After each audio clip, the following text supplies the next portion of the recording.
We'll start with the sound first. So what we want to do is, we've got two tracks here, music track, and you can see when I hover over it, I've got these square handles. If I want to fade that out, I can just drag that across. Same with at the end, if I want the music to fade out, I can drag that across so it doesn't end abruptly.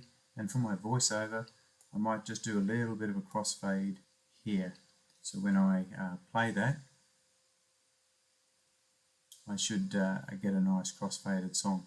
You notice here with the images that I've got, I've pressed Control D to put in cross dissolves between each one, and I can actually grab the edges and make that transition in, that cross dissolve in, longer or shorter.